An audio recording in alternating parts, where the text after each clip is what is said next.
அஸ்ஸலாமு அலைக்கும். Hi friends. எங்கேயாச்சும் வெளியில் போகலாம் அப்படின்ட்டு கிளம்புனா எங்கள் ஊர் பக்கத்து எதுவுமே இருக்காது சுற்றி பார்க்குறதுக்கு.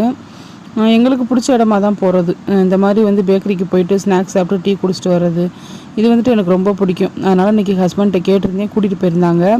போயிட்டு முட்டை பப்ஸ் கேட்டோம், இல்லைன்னு சொல்லவும் சிக்கன் பப்ஸ் வாங்கி சாப்பிட்டு ஆளுக்கு ஒரு டீயை குடிச்சிட்டு கொஞ்சம் நேரம் உட்காந்துருந்தோம். அப்புறம் திருப்பி வந்து வாழைக்காய் பச்சி வாங்கி சாப்பிட்டுட்டு கொஞ்ச நேரம் பேசிட்டு வீட்டுக்கு ரிட்டன் வந்தாச்சு. வந்ததுமே வேறு வேலை என்ன இருக்க போகுது, நைட்டு சாப்பாடு தான் ரெடி பண்ணணும். சப்பாத்தி மாவு பிசைஞ்சு வச்சுட்டேன். பீஃப் கிரேவி வைக்கலான்ட்டு கறியை கழுவி வேக போட்டுட்டு கிரேவிக்கு தேவையான வெங்காயம்லாம் நறுக்கி அரைச்சி எடுத்து வச்சுட்டு மசாலாலாம் சேர்த்து நல்லா வதக்கி விட்டுட்டேன். இதை வேறு அடுப்புக்கு மாற்றி விட்டுட்டு இன்னொரு அடுப்பில் வந்துட்டு சப்பாத்தி கல்லை வந்து வச்சுட்டேன். அடுப்பில் கல் காயறதுக்குள்ளாட்டி சப்பாத்தி ஃபுல்லாக பிரட்டி எடுத்துட்டேன். சப்பாத்தி தேய்ச்ச இடத்த வந்து சிங்கில் தள்ளி விட்டுருவேன் மாவு ஃபுல்லாமே. அதுவே கொஞ்சம் க்ளீனான மாதிரி இருக்கும். ஃபைனலாக சப்பாத்திலாம் போட்டு எல்லாருமே சேர்ந்து சாப்பிட்டுட்டோம். சாப்பிட்டு முடிச்சதும் எங்கள் வீட்டு செல்லத்துக்குமே பார்த்தீங்கன்னா நாங்களும் சாப்பிட்டோம். அதுக்கும் வந்து சாப்பாடு கொடுத்துட்டு தூங்க போயாச்சு. அதுவுமே தூங்க போயிடுச்சு. நெக்ஸ்ட் வீடியோவில் மீட் பண்ணலாம். பாய்.